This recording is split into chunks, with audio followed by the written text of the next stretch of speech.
فإن مع العسر يسرا إن مع العسر يسرا فإذا فرغت فانصب وإلى ربك فارغب.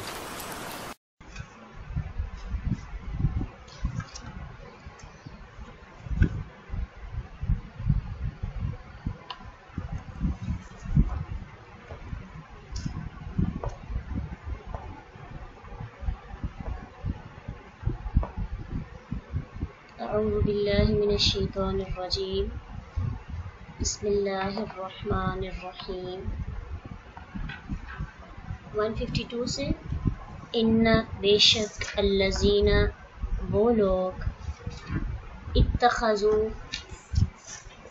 الذین وہ لوگ جنہوں نے اتخذوا بنا لیا العجل بچڑے کو معبود سینالہم اس کو الگ الگ پڑھ کے پڑھیں گے تو یہ لفظ بہت پیارا ہے اور چھوٹا سا ہے سین اور انقریب ینالو پہنچے گا ہم انہیں انقریب پہنچے گا انہیں غضب غضب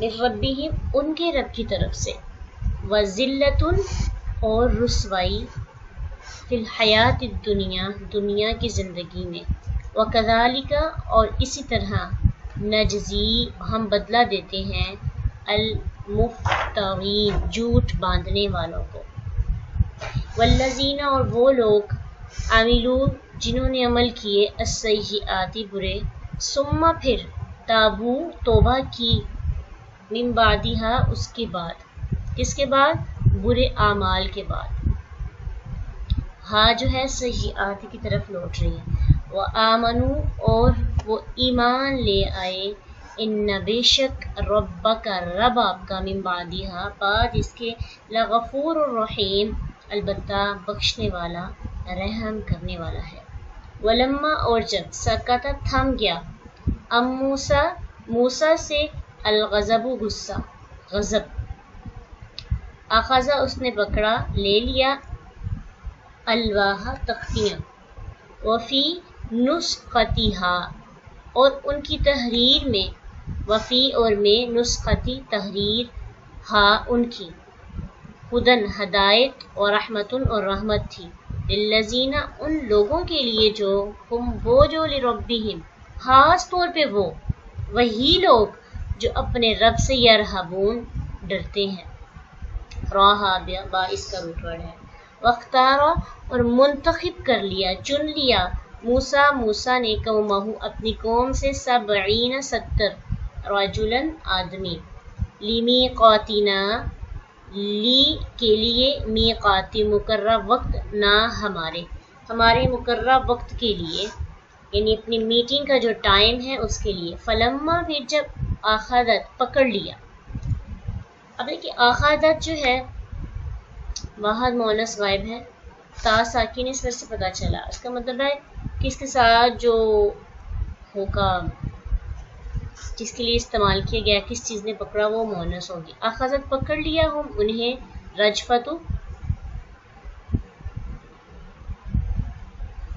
زلزلے نے قالا اس نے کہا موسیٰ نے ربی اے میرے رب لو اگر شئت چاہتا تو شئتا تا جو ہے تا زبر ہے تو زبر ہو اگر تا پر روٹ ورڈز کے علاوہ جو ورڈز ہوتے ہیں تو وہ کیا ہوتا ہے واہم ذکر حاضر شئتا چاہتا تو اہلکتا ہلاک کر دیتا تو ہم انہیں من قبل اس سے پہلے وَإِيَّایَ اور مجھے بھی اتہلکنا کیا تہلکو تو ہلاک کرتا ہے نہ ہمیں اب یہاں پہ تہلکو کیا ہے اس پہ بھی آپ نے دیکھا کہ تو کیا لیکن لاسٹ پہ تا نہیں ہے کیونکہ یہ تو مضارع ہے تہلکو تو ہلاک کرتا ہے بیما بوجہ اس کے جو فعل کیا السفہاء کچھ نادانوں نے منا ہم میں سے ان نہیں ہے ہیا یہ الا مگر فتنۃ آزمائش کا تیری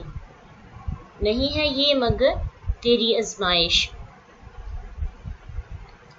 تضل تو گمراہ کرتا ہے بہا ساتھ اس کے من تشاء تو جسے چاہتا ہے، و تہدی اور تو ہدایت دیتا ہے۔ اب تا آ رہی ہے تو تا سے ہمیں پتہ ہونا چاہیے کہ یہاں پہ حاضر فعل مضارع تو حاضر ہے۔ من تشاء جسے چاہتا ہے، اگر آئے گا من یشاء جسے وہ چاہتا ہے، یہاں پہ تشاء ہے جسے تو چاہتا ہے، یہدی ہوتا تو یہاں پہ تھا وہ ہدایت دیتا ہے، لیکن تہدی ہے اور کیا ٹرانسلیشن کریں گے، تو ہدایت دیتا ہے۔ انتا تو ہی ہے ولینا دوست ہمارا۔ ابھی دیکھیے اتنی چھوٹی چھوٹی علامتوں کا پتہ چل جائے نا تو بھی کافی حد تک ٹرانسلیشن کی سمجھ آ جاتی ہے کہ یا آئے تو کیا کرنا ہے، تا آئے تو کیا کرنا ہے، نون آئے تو کیا کرنا ہے، الف آئے تو کیا کرنا ہے۔ انتا تو ہی ہے ولی دوست نہ ہمارا، فغفر پس بخش دے، لنا ہمیں، ورحمنا اور رحم فرما ہم پر، وانتا اور تو خیر بہتر ہے، الغافرین سب بخشنے والوں میں سے۔ وکتب اور لکھ دے، لنا ہمارے لیے، فی ہازی دنیا اس دنیا میں، حسنتاً بھلائی، وفی الاخرتی اور آخرت میں، انا بے شک ہم، ہدنا رجوع کیا ہم نے، ہد رجوع کیا نہ ہم نے، الیکا طرف تیری، قالا فرمایا اللہ تعالیٰ نے، عذابی عذابی میرا عذاب، یا متکلم ہے اس لیے، عذابی عذاب میرا، اصیب میں پہنچاتا ہوں، فعل مضارع ہے واحد متکلم، الف سے پتہ چلا، بھی اس کو من جسے اشاء میں چاہتا ہوں۔ اب دیکھیے پیچھے ہم نے پڑھا تھا تشاء تو چاہتا ہے، یشاء وہ چاہتا ہے، اور اشاء میں چاہتا ہوں۔ شروع میں یا کی بجائے کیا ہے، الف آ گیا۔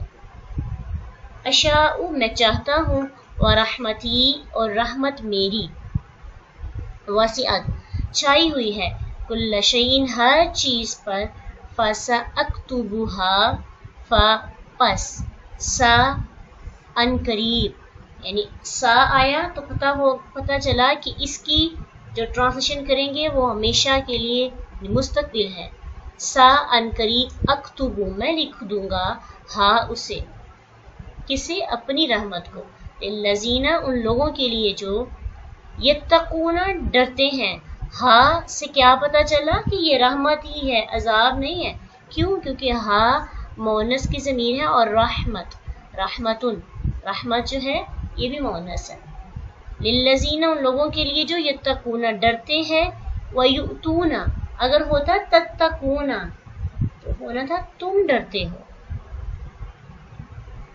وَيُؤْتُونَ اور وہ ادا کرتے ہیں، الزکوٰۃ زکوٰۃ، والذین اور وہ جو، ہم وہ، بآیاتنا ہماری آیات پر، یؤمنون وہ ایمان لاتے ہیں، تؤمنون ہوتا تو ہم پڑھتے تم ایمان لاتے ہو، اور یہاں پہ یؤمنون ہے تو کیا ٹرانسلیشن کی، وہ ایمان لاتے ہیں، بس اس چیز کا خاص خیال رکھنا ہے، تا اور یا کا۔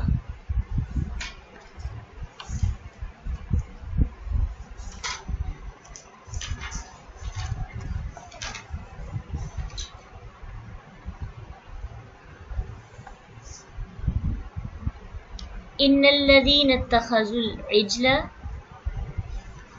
سینالہم بے شک وہ لوگ جنہوں نے بچڑے کو معبود بنا لیا تھا۔ ہم یہ پڑھ چکے ہیں کہ موسیٰ علیہ السلام جب کوہ طور پہ گئے اللہ تعالیٰ کے بلانے پر، 40 دن وہاں پر 40 راتیں گزار کے آئے، تو پیچھے سے سامری کے کہنے پر ان کی قوم والوں نے کیا کیا، اپنے زیورات کو اکٹھا کیا اور ان کا ایک بچڑا بنایا، اور اس بچڑے سے جب آوازیں آنے لگی تو اس کو معبود سمجھنے لگے، اور جب انہوں نے معبود اس کو سمجھا تو اس کی عبادت کرنے لگے۔ یہ سارا جو ہے پیچھے اللہ تعالیٰ نے تفصیل ہمیں بتایا ہے کہ کس کس طرح سے وہ بچڑے تک پہنچے۔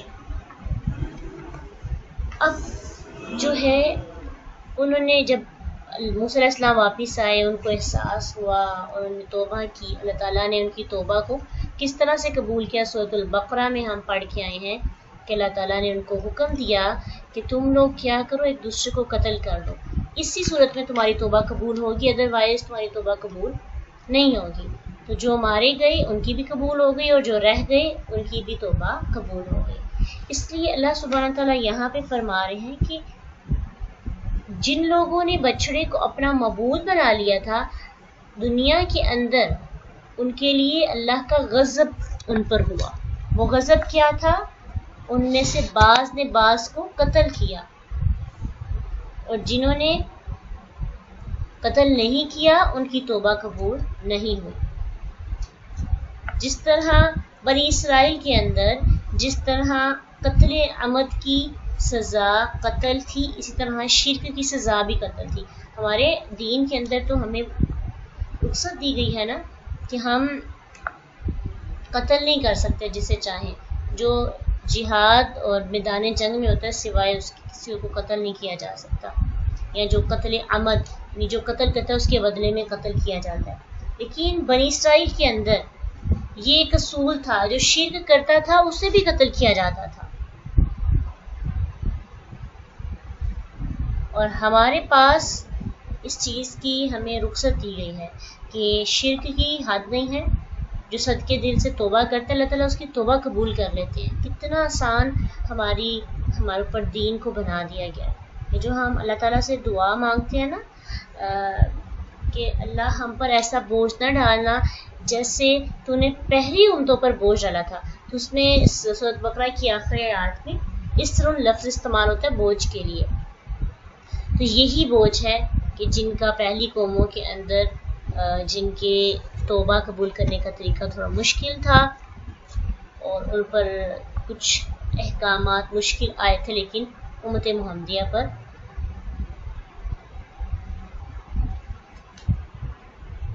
اللہ نے تخفیف جو ہے وہ رکھی ہے۔ وَذِلَّةٌ فِي الْحَيَاةِ الدُّنْيَا وَكَذَلِكَ نَجْزِي الْمُفْتَرِينَ، اور ایسے لوگوں کے لیے اللہ تعالیٰ نے تو غضب اللہ کا ہوا ان پر، ساتھ دنیا کی زندگی میں رسوائی بھی۔ اب سوچیں نا کہ جو دنیا کے اندر ہی مارے جا رہے ہیں، تو رسوائی جو ہے وہ تو پھر سب کو پتہ چل جاتا ہے کہ یہ شخص جو ہے فلاں جرم کی پاداش میں اس کو سزا دی جا رہی ہے۔ وَكَذَلِكَ نَجْزِي الْمُفْتَرِينَ، اور اسی طرح ہم بدلہ دیتے ہیں جھوٹ باندھنے والوں کو۔ تو کچھ لوگوں نے جیسے ابو قلابہ رحمۃ اللہ علیہ نے یہ آیت جب تلاوت کی تو انہوں نے کہا کہ قیامت تک کے لیے ہر مفتری کی یہی سزا ہونی چاہیے، بلکہ یہی سزا ہے، کیونکہ کوئی بھی نئی چیز دین میں داخل کرنے والا مفتری ہے، اور بدعت جو ہے بدترین جھوٹ ہے جو اللہ اور اس کے رسول کے ذمے لگایا جاتا ہے۔ اس لیے کچھ لوگوں کا یہ بھی نظریہ ہے کہ ہر مفتری، ہر جھوٹ باندھنے والا جو ہے اس کی یہ سزا ہونی چاہیے، لیکن کیونکہ اس کا ہمیں پراپر قرآن اور حدیث سے یعنی کنفرم جو ہے اس کا ہمیں نہیں ملتا کہ واقعی ایسے لوگوں کو قتل کرنا چاہیے یا مارنا چاہیے، اس لیے ہم اس کے بارے میں کوئی بھی پکی بات نہیں کہہ سکتے، لیکن یہ ضرور کہہ سکتے ہیں کہ جو بھی اللہ تعالیٰ کے لیے اللہ کے دین کے اندر نئی چیز ایڈ کرتا ہے یا مفتری بن جاتا ہے، جھوٹ باندھتا ہے، کوئی ایسا عمل کرتا ہے جس کا دین کے اندر کوئی بھی دین کے ساتھ لنک نہیں ہے، تو پھر کیا ہے کہ وقتی طور پر یعنی دنیا کے اندر وہ رسوا ضرور ہوتے ہیں، عزت نہیں ان کو اس طرح سے ملتی، اور اگر مل بھی جائے تو وہ وقتی ہوتی ہے۔ اور غضب یعنی ان کی اعمال کے اندر، ان کے افکار کے اندر، ان کی روزی کے اندر، ہر چیز کے اندر ہمیں کہیں نہ کہیں اللہ تعالیٰ کا غصہ نظر آ رہا ہوتا ہے۔ ان کو چاہے چیزیں زیادہ ملتی ہیں لیکن ان کی برکتیں ختم ہو جاتی ہیں، جو لوگ اللہ تعالیٰ کی دین کو بگاڑنے کی کوشش کرتے ہیں۔ والذین عملوا السیئات، اور کچھ ایسے تھے نا جنہوں نے برے عمل چھوڑ دیے، جنہوں نے برے عمل کیے اسے توبہ کر لی، پھر ایمان لے آئے، تو اللہ کہتے ہیں کہ اللہ تو بہت بڑا ہے۔ اللہ وہ نہیں ہے کہ جو تیار بیٹھا ہو کہ میرا بندہ جرم کرے اور میں فوراً سے اس کو سزا سنا دوں، اس کو جہنم میں پھینک دوں۔ اللہ وقت دیتے ہیں، اللہ تعالیٰ مہلت دیتے ہیں انسان کو، اس مہلت کے اندر انسان اللہ سے توبہ تو کرے۔ قیامت تک مہلت دے دی. اتنی بڑی مہلت تو ہمارے تو پیرنٹس بھی ہمیں ہماری غلطی کے اوپر اتنی مہلت نہیں دیتے جتنی اللہ سبحانہ تعالیٰ اپنے ایک بندے کو اتنی زیادہ مہلت دے دیتے ہیں. تو جنہوں نے برے عمل کیے اور پھر توبہ کی اور ایمان لے آئے، اللہ سبحانہ تعالیٰ ان کے لیے خوشخبری سنا رہے ہیں کہ خالص توبہ کرنے والا، پھر اس کے بعد ایمان اور اصلاح کے ساتھ زندگی گزارنے والا، اس کے ہر گناہ پہ اس کو معاف کر دیا جاتا ہے.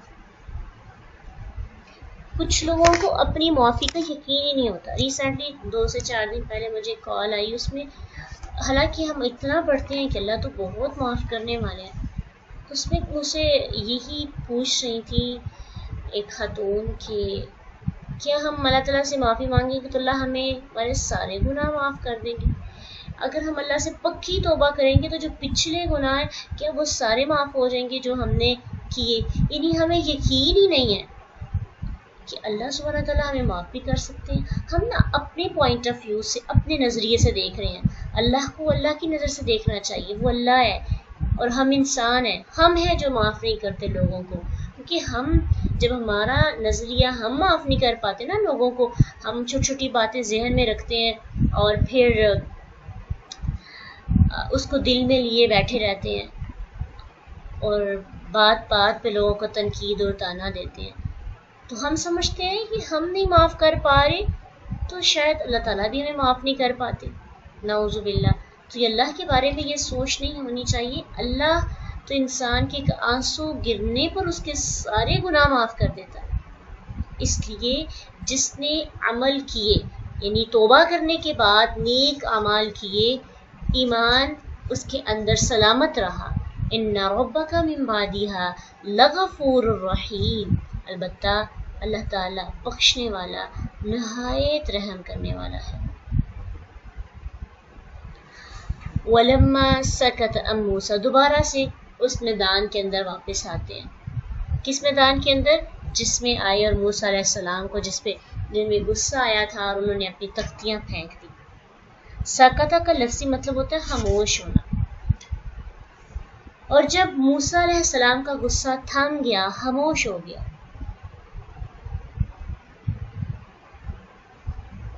یعنی یوں کہیں کہ یہ کہا یہ جا رہا ہے کہ جو غصہ موسیٰ علیہ السلام کو مسلسل بھڑکا رہا تھا، جب انہیں بھڑکانے سے خاموش ہو گیا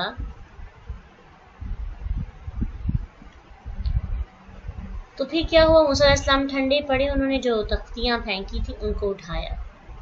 وہ تختیاں اٹھائیں، اگرچہ گرنے کی وجہ سے کچھ ٹوٹ گئی تھیں لیکن مکمل طور پر نہیں ٹوٹی تھی کہ کچھ پڑا ہی نہ جا سکے، یعنی اٹھائی ہی نہ جا سکے یا اسے فائدہ ہی ممکن نہ ہو، بلکہ وہ پڑی جا سکتی تھی. ہلکی پھلکی ٹوٹ گئی تھی لیکن موسیٰ علیہ السلام نے ان کو پکڑا. پکڑنے کے بعد ان کی جو تحریریں تھیں اس کے اندر کچھ احکامات تھے. نسختن جو ہے یہ اس کا مطلب ہوتا ہے پہلے حکم کو دوسرے حکم کے ساتھ ختم کرنا. اس کا مطلب یہ بھی آتا ہے، اس کا مطلب لکھنا یہ بھی آتا ہے، اور اس کا مطلب نقل شدہ، یعنی جو کاپیڈ ہوتا ہے اس کو بھی کہتے ہیں. خیر یہ اللہ تعالیٰ کی طرف سے موسیٰ علیہ السلام کو دی گئی تھی. یہ آسمانی کتابوں کی طرح تھی، آسمانی نسخے تھے جس پر احکامات تھے، کچھ طریقے سکھائے گئے تھے زندگی کے. وفی نسختہا، اور ان تحریروں کے اندر، وہ تحریریں کس کے لیے فائدہ مند تھیں؟ وہ خدن و رحمت کس کے لیے تھی؟ لربہم یرہبون، للذین ہم لربہم یرہبون، ان لوگوں کے لیے جو اپنے رب سے ڈرتے تھے.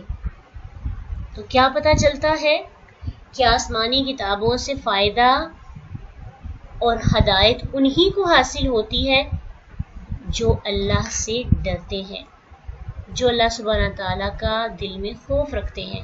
تو کیا پتہ چلا؟ قرآن جس کو ہم پڑھ رہے ہیں، جو ہمارے سامنے کھلی ہوئی پڑھی ہے، یہ کس کے لیے فائدہ مند ہے؟ یہ ہدایت کس کے لیے ہے؟ یہ رحمت کس کے لیے ہے؟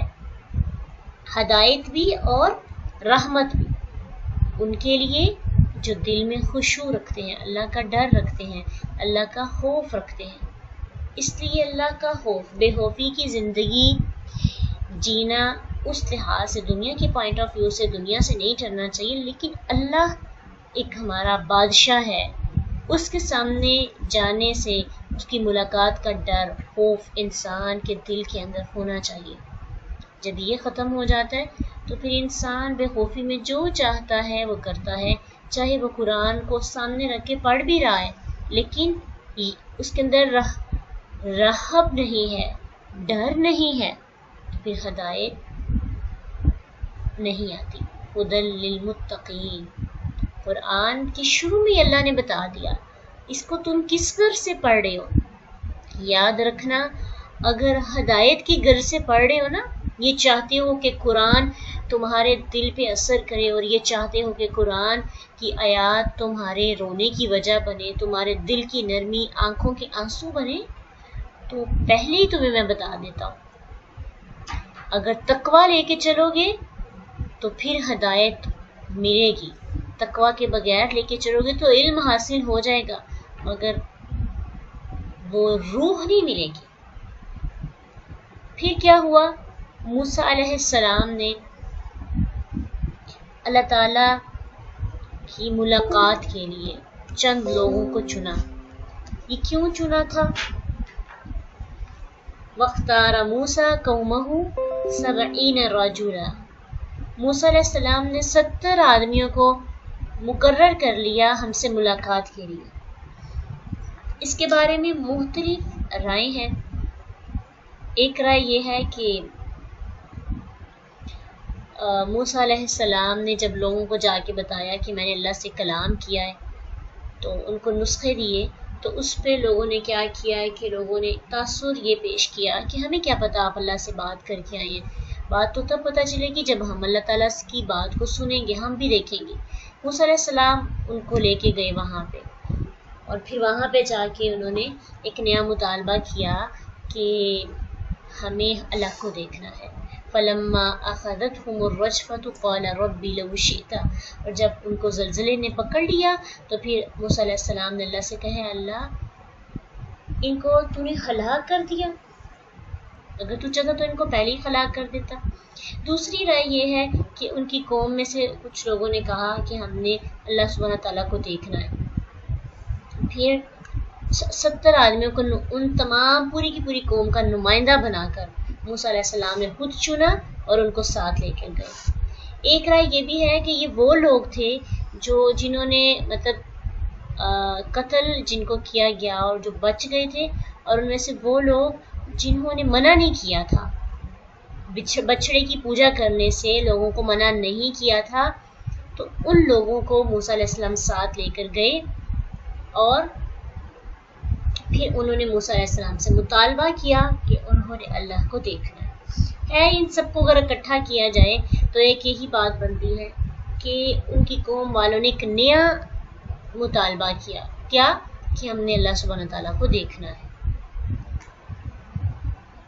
تو اب موسیٰ علیہ السلام ان کو ساتھ لے کر اللہ کے پاس گئے جہاں اللہ کی ملاقات تھی مقررہ وقت پر، اور پھر کیا ہوا کہ وہ آدمی جو تھے اس قوم کے بہترین آدمی تھے، طاقتور، مگر جب وہاں پہ گئے تو اللہ کا ان پر ایسا غضب نازل ہوا کہ وہ وہیں کے وہیں سب کے سب مر گئے۔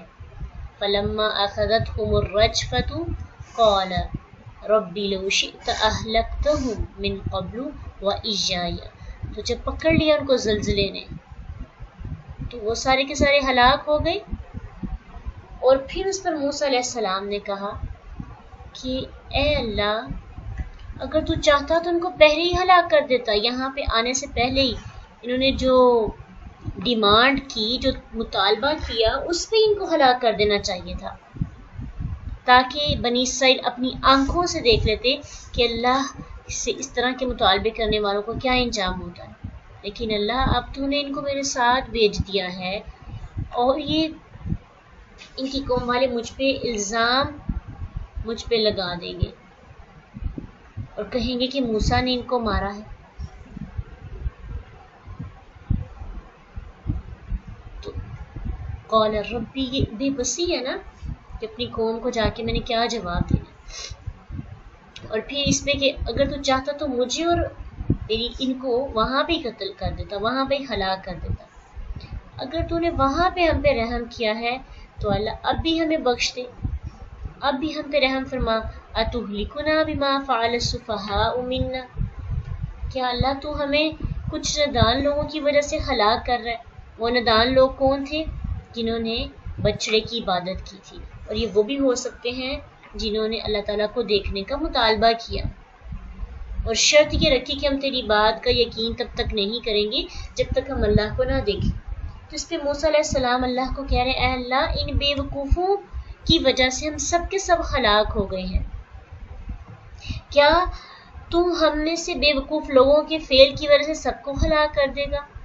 ان ہی الا فتنتک، بے شک یہ نہیں ہے، یہ کچھ بھی نہیں ہے اللہ مگر تیری آزمائش ہے. یعنی جنہوں نے بچڑے کی پوجا کی یا جنہوں نے تجھے دیکھنے کا مطالبہ کیا، حقیقت میں یہ سب کام تیری طرف سے ایک آزمائش ہے. تو جس سے چاہتا ہے امتحان لیتا ہے، جس کی چاہے آزمائش کر سکتا ہے. اس دنیا کے اندر ہم سب کے سب آزمائش میں ہوتے ہیں، ہر وقت کوئی انسان کسی نہ کسی آزمائش میں مبتلا ہوتا ہے، اور اس آزمائش میں سے دو میں سے ایک جو اس کا نتیجہ ہے وہ ضرور نکلتا ہے. تُضِلُّ بِهَا مَن تَشَاءُ، یا آسماں کہ اللہ کسی کو گمراہ کرنا چاہتا ہے، وَتَهْدِي مَن تَشَاءُ، اور جسے چاہتا ہے ہدایت دے دیتا ہے. امتحان کے ذریعے اللہ جسے چاہتا ہے گمراہ کر دیتا ہے اور اللہ جسے چاہتا ہے ہدایت دے دیتا ہے. تو ہر انسان خیر اور شر سے آزمایا جاتا ہے، ہر بندہ ہر وقت امتحان میں ہوتا ہے، ہر وقت کوئی نہ کوئی آزمائش آ رہی ہوتی ہے، کوئی نہ کوئی. کچھ آزمائشیں بہت زیادہ سنگین ہوتی ہیں کہ انسان ان پر پورا اترنا انسان کے لیے ناممکن ہو جاتا ہے، اور کچھ آزمائشیں چھوٹی ہوتی ہیں لیکن آزمائش ہر وقت ہوتی ہے. لیکن کچھ آزمائشیں ہمیں پتہ ہی نہیں چلتی کہ آزمائش ہے. کبھی کبھار گناہ کرنے کے لیے ہمیں آسانی مل جاتی ہے، یہ بھی آزمائش ہے. نیکی کرنا بہت مشکل ہو جاتا ہے، یہ بھی آزمائش ہے. کبھی کبھار ہمارے بہت سے کام ایسے ہیں جن میں رکاوٹ آ جاتی، یہ بھی آزمائش ہے. تو اس لیے اپنے امتحان پر مطمئن نہیں ہونا چاہیے. یعنی دنیا ایک امتحان ہے، اور اس امتحان پر ہماری کیفیت اطمینانی نہیں ہونی چاہیے، احتیاط کرنی ہے. ہمیشہ یہ سوچنا ہے مجھ سے کمی رہ گئی ہے، میرے سے کوئی گناہ ہو گیا، میرے پاس ابھی بہت کم عمل ہے، میں نے اس کو ٹھیک کرنا ہے. لیکن جب انسان مطمئن ہو جاتا ہے نا، میں نے بڑا اچھا امتحان دیا ہے، میں نے اچھا پیپر دے دیا ہے، میں اس پہ پورا اتر گیا ہوں، پھر کیا ہوتا ہے انسان کے اندر اچھا بننے کی خواہش ختم ہو جاتی ہے. پھر انسان رک جاتا ہے، کہتا ہے میں ٹھیک ہوں، میرا ہر کام اچھا ہے. اس لیے ہم نے جب بھی ہم پہ آزمائش آتی ہے ہمیں یہ چیک کرنا ہے ہم گمراہی کی طرف جا رہے ہیں یا ہدایت کی طرف، کیونکہ ان دونوں میں سے ایک تو ضرور ہوتا ہے. تو امتحان کبھی بھی ختم نہیں ہوتے، یہ تب ختم ہوں گے جب ہماری آنکھیں بند ہوں گی، تبھی امتحان ختم ہونے ہیں. یہ نہیں ہے کہ ہم یہ سوچتے ہیں کہ اللہ تعالیٰ فلاں آزمائش ہے، اس سے پورا یہ ختم ہو جائے گی تو پھر تو زندگی میں خوشیاں، سکون، اس کے علاوہ کچھ ہوگا ہی نہیں. ایک آزمائش ختم، دوسری شروع، دوسری ختم، تیسری شروع، چیزیں ملتی جائیں گی، آزمائشیں بڑھتی جائیں گی. لیکن اب یہ بھی نہیں ہے کہ ہم اللہ کو کہ اللہ ہمیں کچھ نہ دیا جائے، ہم ایسے ہی رہنا چاہتے ہیں تاکہ ہم آزمایا نہ جائے. تو نہ ملنا بھی ایک آزمائش ہے، اور مل جانا بھی ایک آزمائش ہے، پانا بھی ایک آزمائش ہے، کھو دینا بھی ایک آزمائش ہے. ہر چیز میں آزمائش ہے، ہماری امتحان ہے. ہم ایگزامینیشن ہال میں بیٹھے ہیں، اور ایگزامینیشن ہال میں بیٹھ کے ایگزامز دیے جاتے ہیں. ہم ہر وقت ایگزامز دے رہے ہیں، ہر وقت کوئی نہ کوئی پیپر پاس کر رہے ہوتے ہیں. بس ہمیں دعا یہ کرنی چاہیے اللہ سے کہ اللہ ہمیں پیپرز کے اندر، پیپرز دینے کے بعد ہمیں جو ہمارا نتیجہ ہو وہ ہدایت ہو. ہماری آزمائش ہمیں اللہ تیرے قریب کرے، تیرا قرب حاصل ہو جائے، تیری محبت میں گرفتار ہو جائے. اور بعض اوقات ایسا ہوتا ہے اللہ سبحانہ تعالیٰ جب انسان اللہ کے قریب ہونے یعنی دور ہوتا جاتا ہے تو اللہ سبحانہ تعالیٰ آزمائش میں سے گزارتے ہیں، اس کو بہت مشکل حالات میں ڈال دیا جاتا ہے، دکھوں کو الیکٹرک شاک لگایا جاتا ہے، اور پھر کیا ہوتا ہے، انسان اللہ کے قریب ہو جاتا ہے۔ اس کے برعکس کوئی ایسا بندہ بھی ہوتا ہے جس کو اللہ تعالیٰ دکھ دیتے ہیں، تکلیف دیتے ہیں، اس سے کچھ چھینتے ہیں، اس کی آزمائش کو بڑھا دیتے ہیں، وہ کیا کرتا ہے، بجائے اللہ کے قریب ہونے کی اللہ سے شکوہ کرتا ہے، اللہ کی رحمت سے مایوس ہو جاتا ہے اور کہتا ہے کہ اب مجھے میری کوششوں کا کوئی فائدہ ہی نہیں، ایفرٹ کرنا چھوڑ دیتا ہے، دعائیں کرنا چھوڑ دیتا ہے، اللہ سے مانگنا چھوڑ دیتا ہے۔ ایسا بندہ کیا کرتا ہے، گمراہ ہو جاتا ہے، وہ متنفر ہو جاتا ہے، نعوذ باللہ۔ اللہ سبحانہ تعالیٰ ہمیں کبھی بھی اپنی ذات سے مایوس ہونے والا نہ بنائے۔ موسیٰ علیہ السلام مایوس نہیں ہوئے تھے، دیکھیے سب کے سب لوگ ہلاک ہو گئے ہیں، اور موسیٰ علیہ السلام کی باتوں کے اندر اللہ سے لاڈ کر رہے ہیں، لاڈ سے مانگ رہے ہیں، اللہ کچھ لوگوں کی نادانی کی وجہ سے ہم سب کو مار دیا، کتنی بڑی آزمائش ہے اللہ۔ وہ سمجھ رہے ہیں کہ یہ بھی اللہ کی آزمائش ہے، اور یہ بھی سمجھ رہے ہیں کہ اللہ اس آزمائش کے ذریعے جسے چاہے گمراہ کر دے۔ اب جب قوم والوں نے اٹھ کے جانا تھا واپس، اب موسیٰ علیہ السلام نے دعا کی نا تو سب کے سب زندہ ہو گئے۔ جب وہ زندہ ہوئے تو زندہ ہو کے جب انہوں نے واپس اپنی قوم کے پاس جانا تھا تو جب انہوں نے بتانا تھا یہ بات، اس کے ذریعے بہت سے لوگ تھے جن کو اللہ تعالیٰ کی وحدانیت کا، جنہوں نے اللہ کا اقرار کرنا تھا، اور بہت سے ایسے تھے جنہوں نے کہنا تھا کہ کیا کیا موسیٰ تو نے ہمارے بندوں کے ساتھ۔ تو موسیٰ علیہ السلام کو اللہ پہ یقین ہے کہ اللہ کی کوئی بات حکمت سے خالی نہیں۔ اب اگر اللہ نے مار کر اٹھانا ہی تھا تو اللہ نے مارا کیوں؟ لیکن آزمائش تھی نا، حکمت تھی اس کے اندر، تو اللہ سبحانہ تعالیٰ کبھی بالکل دروازے بند کر کے دوبارہ کھولتا ہے، صرف آزمانے کے لیے کہ میرا بندہ پکارتا کس کو ہے، امید کس طرح مجھ سے باندھتا ہے، مجھے چھوڑتا تو نہیں ہے، وہ مایوس تو نہیں ہو جاتا۔ تُضِلُّ بِهَا مَن تَشَاءُ وَتَهْدِي مَن تَشَاءُ۔ موسیٰ علیہ السلام نے اتنی مشکل حالات میں، دیکھنے کو تو یہ حالت بڑی ہمیں نارمل سی لگ رہی ہے، آپ خود سوچیں، آپ پہ بھروسہ کر کے آپ کے ساتھ کچھ بندے بھیجے جاتے ہیں، آپ پہلے ہی آپ کو کوئی مان نہیں رہا، آپ کے ساتھ بندے بھیجے جا رہے ہیں، وہ فوت ہو جاتے ہیں، اب آپ خالی ہاتھ بیٹھے ہیں، بے بس، اب کیا کریں گے؟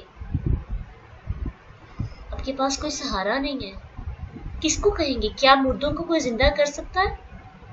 کیا یہ توفیق ہے کسی کے اندر؟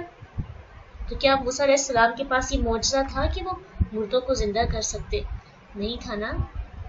تو اللہ سے ہی مدد مانگ رہے ہیں۔ اس لیے اس واقعہ کو ذہن میں رکھتے ہوئے جب زندگی اتنی بے بس ہو جائے کہ یوں ہم سمجھنے لگیں کہ اب ہر چیز، ہر طرف سے دروازے بند ہو گئے ہیں، کلوز ہو گئے ہیں، مر گئے ہیں سب کچھ، ہر چیز ایسے جیسے کہ مردہ ہو گئی ہے، پھر بھی اللہ سے مانگنا نہیں چھوڑے۔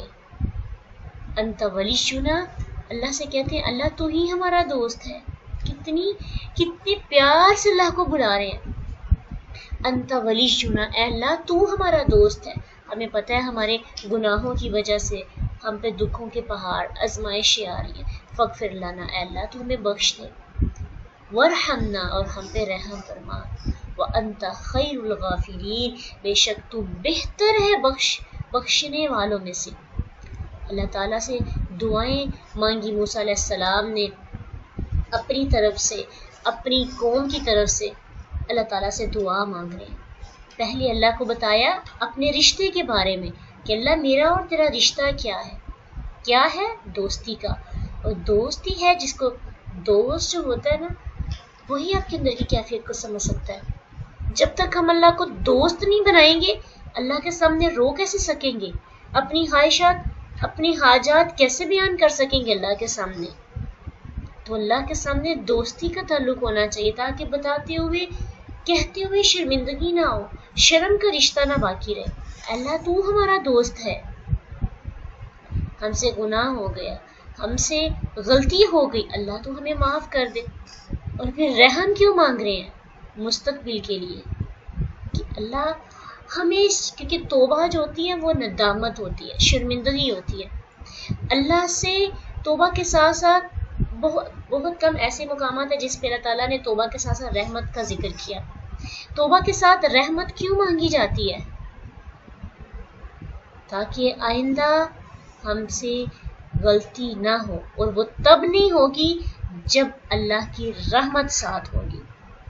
کیونکہ اگر اللہ کی رحمت نہیں ہوگی تو پھر انسان دوبارہ سے گناہ کرے گا، انسان دوبارہ سے خطا کرے گا، غلطی ہوگی. اگر آج پھسلے ہیں تو کل بھی پھسل جائیں گے.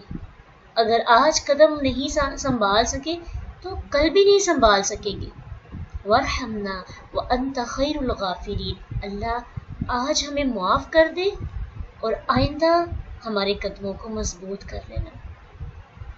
آئندہ کی پھسلن سے کون بچائے گا؟ اللہ کی رحمت. تو جس وقت توبہ کے لیے ہاتھ اٹھتے ہیں، اپنے گناہوں کا اقرار کر رہے ہوتے ہیں، ساتھ اللہ کی رحمت بھی مانگنی ہے، اللہ سے رحم بھی طلب کرنا ہے. اسی سے اس کی رحمت ہی بچا سکتی ہے. کبھی کبھار ایسا ہوتا ہے انسان منزل کے قریب پہنچ کر کھائی میں گر جاتا ہے. تو اللہ تعالیٰ سے اگر دعا مانگتے رہے، اللہ ہم پہ رحمت نازل کر، اللہ ہم پہ رحمت نازل کر، اللہ ہم پہ رحمت نازل کر، اور ذہن میں کیا ہو، اللہ پھسلنے نہ دینا، بچائے رکھنا، دنیا کے اندر رسوا نہ کرنا، ہمیں معاف کر دے، تو ہمارا دوست ہے، تو ہمارا ساتھی ہے، تو ہمارا بیسٹ فرینڈ ہے. دوست سے بڑی امید سے دعا مانگی جاتی ہے. تو اللہ سبحانہ تعالیٰ اور موسیٰ علیہ السلام کو پتا تھا کہ میں اللہ کا دوست ہوں، میرا اور اس کا رشتہ دوستی والا.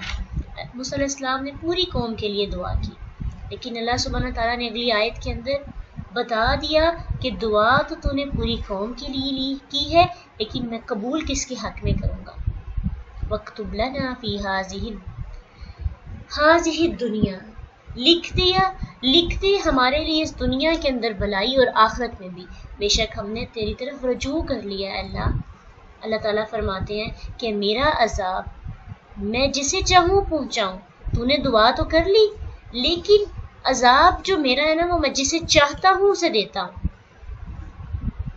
اور اللہ کی چاہت میں کون سے لوگ آتے ہیں؟ کافر، نافرمان. ان کی نافرمانی پر میں ان کو سزا دینا چاہتا ہوں، کیونکہ عذاب دینا جو ہے وہ اللہ کی صفت غالب نہیں ہے، اللہ کے انصاف کا تقاضا ہے. اللہ جب کسی سے انصاف کرنا چاہتا ہے تو پھر اسے سزا دیتا ہے. تو سزا اللہ جب دیتے ہیں یا بات کرتے ہیں سزا کی، تو وہ گویا کہ اللہ اپنے انصاف کی بات کر رہے ہیں. وَرَحْمَتِي وَسِعَتْ كُلَّ شَيْءٍ. لیکن میری رحمت ہر چیز کو گھیرے ہوئے ہے. ہر چیز اللہ تعالیٰ کی رحمت کی وجہ سے ہی فیضیاب ہو رہی ہے. اس کے بارے میں حدیث میں آتا ہے نا، ابو ہریرہ رضی اللہ تعالیٰ عنہ فرماتے ہیں کہ ایک دفعہ اللہ کے نبی صلی اللہ علیہ وسلم نماز کے لیے کھڑے تھے، اور ایک عرابی نماز کی حالت میں اللہ کے نبی کے پاس آیا، کہنے لگا اے اللہ مجھ پہ اور محمد صلی اللہ علیہ وسلم پر رحم فرما، اور باقی کسی پر رحمت نازل نہ کرنا.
تو جب اللہ کے نبی صلی اللہ علیہ وآلہ وسلم نے سلام پھیرا تو اس اعرابی سے فرمایا کہ تو نے اللہ کی رحمت کو یعنی وسیع رحمت کو محدود کر دیا ہے. تو اس سے پتہ چلتا ہے کہ اللہ تعالیٰ کی جو رحمت ہے وہ دنیا کی تمام چیزوں پر ہے، اور جو اس کا عذاب ہے وہ انصاف پر مبنی ہے. ایک اور حدیث میں آتا ہے نا کہ صحیح مسلم کی حدیث ہے کہ اللہ تعالیٰ کی 100 رحمتیں ہیں، اور اس میں سے ان 100 رحمتوں میں سے ایک رحمت جن اور انس، جانور اور زہریلے سانپوں اور کیڑوں میں اتاری ہے. اسی کے ساتھ وہ ایک دوسرے پر شفقت کرتے ہیں، ایک دوسرے پر رحم کرتے ہیں. اسی کے ساتھ وحشی جانور اپنے بچوں پہ شفقت کرتے ہیں. اور 99 رحمتیں اللہ تعالیٰ نے اپنے لیے مؤخر کر رکھی ہیں، جس کے ساتھ وہ اپنے بندوں پر قیامت کے دن رحم فرمائے گا. دنیا کے اندر اللہ سبحانہ تعالیٰ کتنا ہمارے ساتھ، کتنی زیادہ ہم سے محبت کرتے ہیں اور ہمیں نظر بھی آتی ہے. تو قیامت کے دن تو اللہ تعالیٰ کے کیا ہی کہنے ہوں گے. تو اللہ کی رحمت پہ کبھی شک نہیں کرنا چاہیے، اس سے مانگنا چاہیے. جب کبھی مایوس ہو جاتے ہیں، جب کبھی کوئی سہارا نظر نہیں آتا، تو اس کی رحمت ہوتی ہے. اور اس کی رحمت اگر ہمارے ساتھ ہو جائے نا تو ہماری زندگی قدرے آسان ہو جاتی ہے.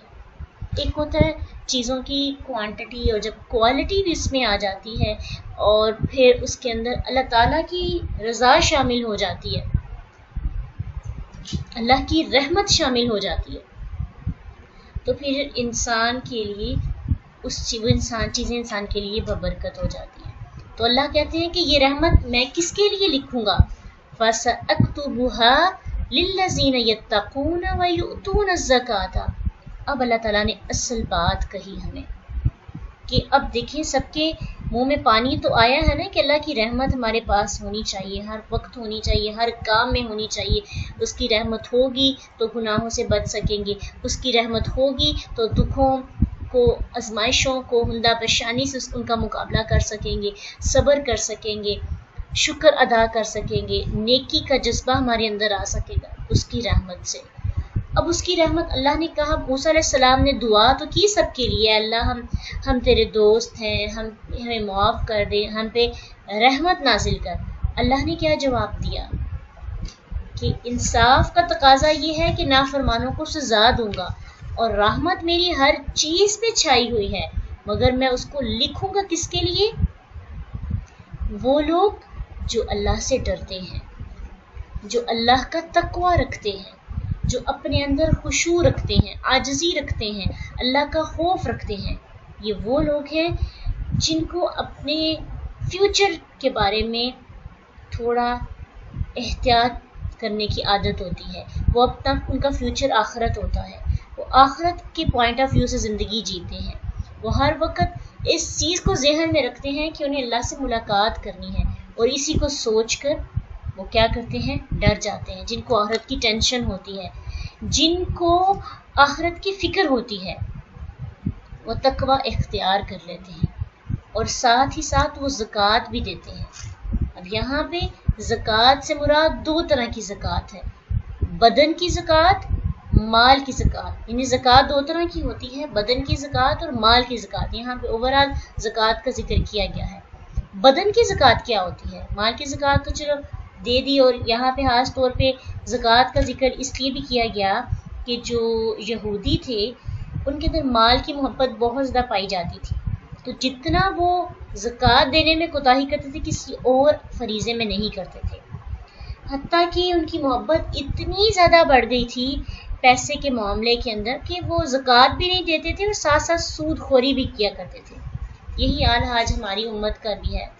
ہر چیز میں ہمیں پیسے کی محبت اتنی بڑھ گئی ہے، زکوٰۃ بھی نہیں دیتے اور سود کا مال کھا رہے ہیں. اس کی وجہ سے ہماری زندگیوں کے اندر برکتیں ختم ہو گئی ہیں. بدن کی زکوٰۃ کیا ہوتی ہے؟ روزہ، تزکیہ، منفی خیالات سے آزادی حاصل کرنا. تزکیہ کیا ہوتا ہے؟ زکا سے ہے نا، زکوٰۃ بھی زکا سے، پاک کرنا، صاف کرنا. جیسے کسی کپڑے کو یا کسی بھی چیز کو پاک کرنے کے لیے اس کو دھویا جاتا ہے، اس کو صاف کیا جاتا ہے، بالکل اپنے تزکیہ بھی انسان کے اندر جو اس کے دل کے اندر برے خیالات آ جاتے ہیں، بری چیزیں آ جاتی ہیں، طرح طرح کی منفی سوچیں، وسوسے، پھر نا امیدی، مایوسی، اس طرح کی جو چیزیں انسان کے دل میں آ جاتی ہیں، جب انسان اپنا تزکیہ کرتا ہے تو پھر وہ ساری چیزیں اندر سے انسان پاک ہو جاتا ہے۔ تو تقوی کے ساتھ ساتھ تزکیہ بھی بڑا ضروری ہے۔ تقوی اوورآل ہے، تزکیہ اندر کی کیفیت کا نام ہے، جو آپ کے اندر ہے، آپ کے دل کی کیفیت ہے، آپ کی روح کی کیفیت ہے، اس کو واش کرنا، اور اس کو وقتاً فوقتاً کرتے رہنا چاہیے۔ زندگی میں ایک بار اس کو واش کروا لیں تو یا ہم سمجھتے ہیں کہ ہمیشہ کے لیے ہم پاک صاف رہیں گے، تو ایسی بات نہیں ہے۔ اپنے نفس کو پاک رکھنے کے لیے انسان کو وقتاً فوقتاً اپنی صفائی کرواتے رہنا چاہیے، اور یہ ضروری ہے۔ قرآن پڑھتے وقت، دعا کرتے وقت، نماز کی حالت میں، کوئی بھی قرآن کی بات، حدیث سن رہے ہیں، تو ان تمام حالتوں کے اندر ہمیشہ تزکیہ ایسے ہوتا ہے کہ جو ہم سیکھ رہے ہوتے ہیں، جو پڑھ رہے ہوتے ہیں، اپنے اوپر اپلائی کرتے جائیں۔ اللہ یہ تو میں ہوں، یہ تو اللہ تو نے مجھے میرے بارے میں بیان کیا، مجھے پاک کر دے۔ اپنے لیے بڑی دعائیں کرنی چاہیے، اپنے تقوی کے لیے، اپنے تزکیے کے لیے بڑی خوبصورت دعا ہے، اللہم آتی نفسی تقواہا، اے اللہ ہمیں نفس کا تقوی عطا کر، وزکیہا انت خیر من زکاہا، تو پاک کر دے اسے، بے شک تو بہترین پاک کرنے والا ہے۔ اب ہم پاک کس سے کروائیں؟ ہم واش کس سے کروائیں؟ اللہ تعالیٰ سے، اللہ کے سامنے بیٹھ جائیں۔ جیسے کسی کے پاس، جیولر کے پاس جاتے ہیں نا اپنی جیولری کو واش کروانے کے لیے، تو ہم اپنے نفس کے تزکیے کے لیے اللہ کے پاس جاتے ہیں اور اسے جا کے کہتے ہیں، اللہ اس جگہ پہ بھی اللہ، جہاں سے مجھے نہیں نظر آ رہا کہ میرے اندر میل کچیل پھنسی ہوئی ہے، میرے دل کے برتن کے کناروں کے اندر مجھے نہیں نظر آ رہی، لیکن تو دیکھ رہا ہے نا، تو بصیر ہے، تیری بصارت کے کیا ہی کہنے، تو بہترین صاف کرنے والا ہے۔ اے اللہ میرے نفس کو برائیوں سے، برے خیالات سے اللہ پاک کر دے۔ انت ولی شہا و مولا ہے، بے شک تو بہترین دوست ہے، تو بہترین ساتھی ہے۔ اس لیے اللہ تعالیٰ کے پاس وقتاً فوقتاً بہانے سے بھی، کسی بہانے سے بھی ہمیں جاتے رہنا چاہیے، اور اپنی صفائی ہماری ہوتی رہے گی تو رحمتیں بھی نازل ہوتی رہیں گی۔ والذین ھم بآیاتنا یؤمنون، اور وہ جو ہماری آیات پر ایمان لاتے ہیں۔ یہ آیات، یہ کون سی آیتیں ہیں؟ احکامات بھی اور شریعت جس میں ہوتی ہے، تقوی، زکوٰۃ اور اللہ کی آیات پر ایمان، یہ ہر قسم کی معرفت آ جاتی ہے اس میں۔ یہاں موسیٰ علیہ السلام کی دعا کا جواب ختم ہوتا ہے۔ موسیٰ علیہ السلام نے دعا کی، اللہ نے اس کا جواب دیا۔ تو اس سے یہ بات بھی پتہ چلتی ہے کہ جب کبھی ہماری دعائیں قبول نہ ہو رہی ہوں تو ہمیں اس جواب کی طرف تھوڑا دیکھنا چاہیے۔ جب رحمتیں کا نزول بند ہو جائیں اور ہمیں لگے کہ مایوس ہو رہے ہوں، اور ہمیں لگے کہ ہماری دعائیں نہیں قبول ہو رہی، ہم اللہ سے شکوہ کرنے لگیں، اللہ کے بارے میں طرح طرح کے خیالات آنے لگیں کہ اللہ اتنی دیر سے تمہارے سامنے گر گرا رہے ہیں، مانگ رہے ہیں، تو اللہ کا یہ جواب اپنے آپ کو اس میں رکھ کے دیکھے، کیا میرے اندر تقوی ہے؟ کیا میرا تزکیہ ہے؟ کیا اللہ تعالیٰ کی آیات پر ایمان ہے؟ میرے اندر وہ محبت اللہ کے لیے ہے جو ہونی چاہیے؟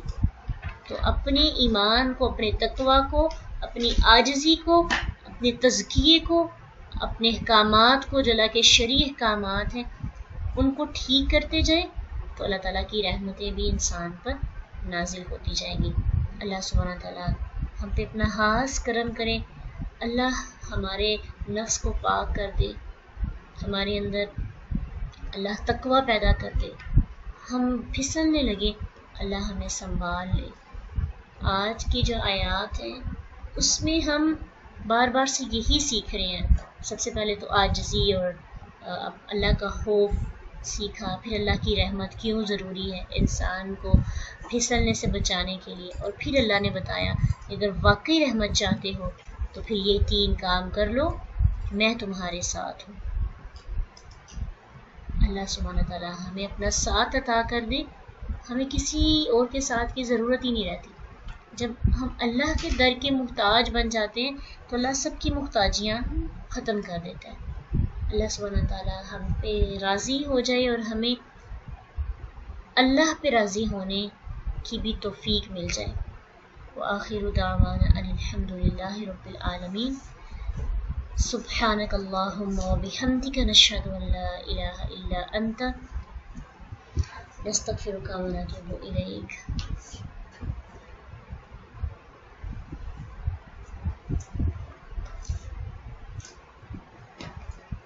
تو آج کی آیات سے ہم نے کیا سیکھا؟ کیا چیزیں ہیں جو ہمیں پتہ چلی اور جو ہمارے لیے لرننگ پوائنٹس بھی ہیں؟